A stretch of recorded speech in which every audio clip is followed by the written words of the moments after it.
So the first thing I want to say in my closing remarks for today is let us be very aware of the brilliance and the brightness within us. And let us be aware that the way, because I am a Christian, so forgive me if you're not a Christian, if you have any religious beliefs, this is a commonality that I think we all believe, whether you're Muslim, Hindu, Christian, yes? We know that wherever there's a bright, bright light, the darkness will try to come, right? And so when you have a continent, the second largest continent on this planet, that has all of the world's minerals, the brightest minds, right? That should be the number one world superpower. It should be. We know this. Just by the oil and the minerals we have on Africa alone. If it wasn't for colonization, if it wasn't for the post-colonial strongholds on our people and our leaders, Africa by far should be the number one world superpower, right? So we know that that light shines in all of us. And then for us here in the diaspora, when we leave, that darkness will come. Right now it is coming in the form of ICE and raids. It's coming in anti-DEI settlements. Anti-DEI means anti-black right now, right?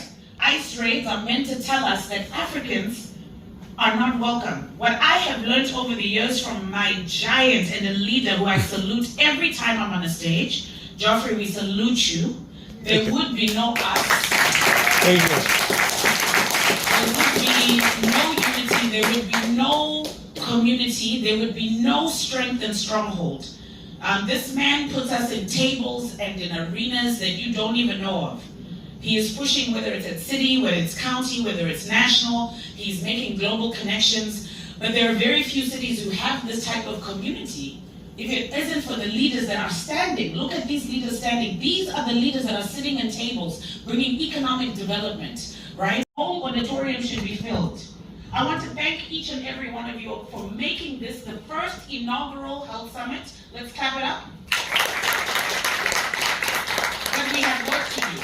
Next year, I must be involved in planning. Next year, each of you must bring 3 other Africans. Do you commit to that? Yes. Next year, you must make sure that you have pamphlets in your church. The knowledge that was on this stage, we take it for granted because these are your friends, they are humble.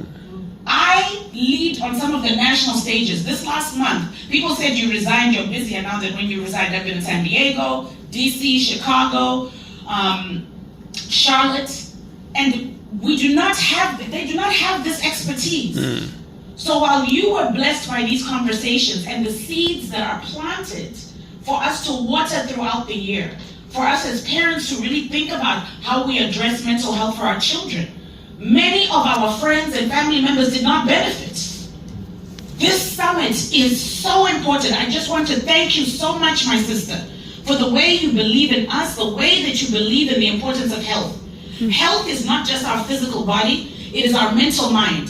But health is also economic liberty. It is freedom and justice for our people. If we are unhealthy, there is no job. If we are sick, there is no taking care of our children. And we cannot fight back. I want to encourage you. I am the daughter of a freedom fighter. Comrade Hlatshwayo was a child soldier. My father fought for the liberation of Zimbabwe from the time he was 15. He fought for an independent Zimbabwe in 1980. Right. How do I protect my people and my family? So I did what we Africans do. I called Mama. And I wept with Mama. And my mother told me something that I want to embed in each and every one of you. She said, my child, take some time to be sad. Take some time to mourn these times and the attacks within these times. She said, but then be comforted by the knowledge that our ancestors wrote the blueprint for how to fight. Whether it was against apartheid,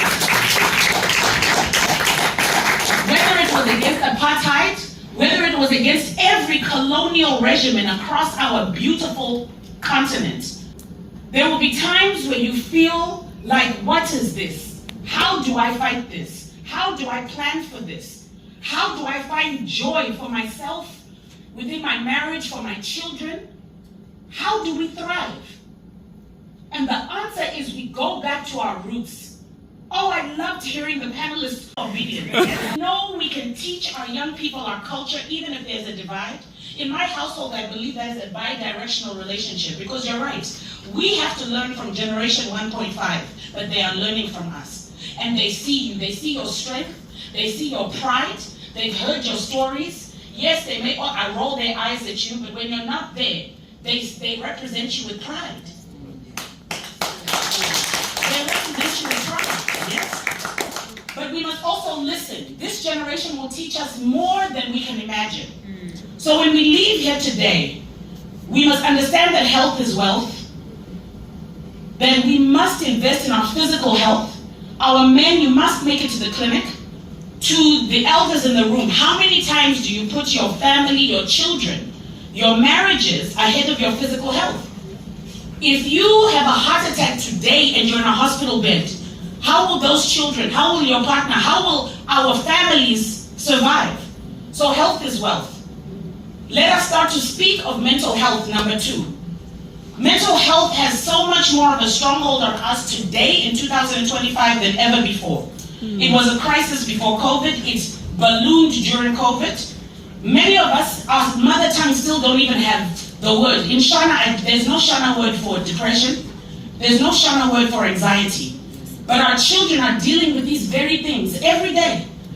They are going to school with people with so much peer pressure, substance abuse in young people. They may not tell you, but they are being offered, they are going to parties where there's weed, there's all kinds of substance abuse. What conversations are you having? Or are you so tired when you get home that you just put your children in front of the TV? Or give them a video game? What conversations are we having to cultivate the mental health of our young people? But number 3, is that we need each other to get through these times. We must establish trust. We must stop gossiping so that the new Africans that come say, no, I would rather talk to the white people because I don't trust my brethren. They must know that we are trustworthy. They must know that we are loving.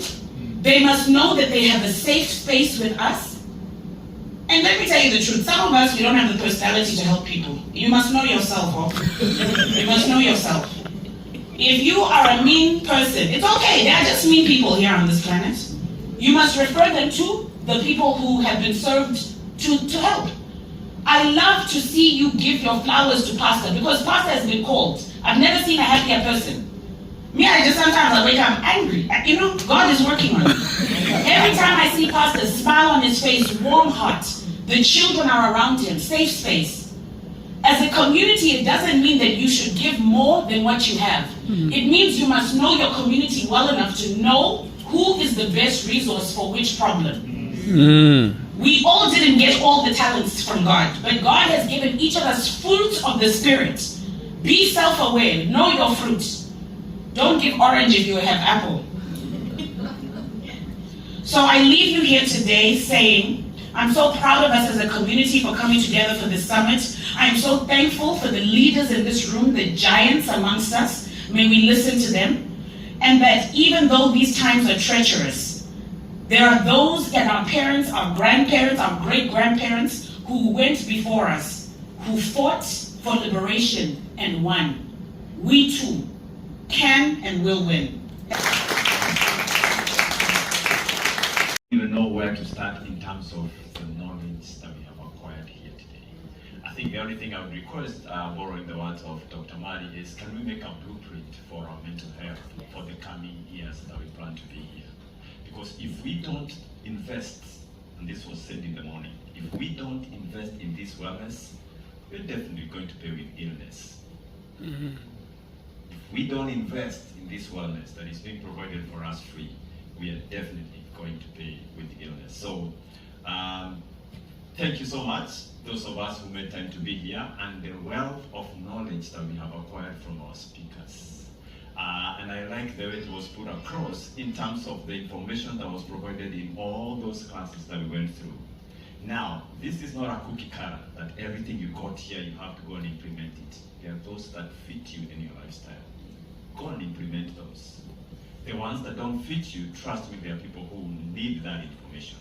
Let's use them as network. Let's spread that information. Let's make sure people know. I think those of us who have been leadership realize that sometimes the frustration comes from the fact that the people that you want to be here never come. The people that you really want them to be here, they never show up. But you'll never get tired. You've heard the word before, people talk about the founding fathers. Sometimes what we are laying right now, we might not be the direct beneficiaries of this.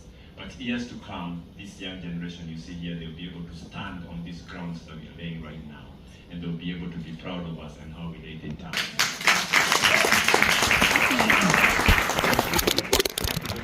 For what you have done for the community and your coordination with my event here in honor. Thank you so much. And I think what knowledge in a different perspective is, as a society before, we used to meet as Africans and talk about our own things, and then our voice would never get out there, either to be documented, to be articulated in a better language. It never came out until we connected with the Institute of Learning now.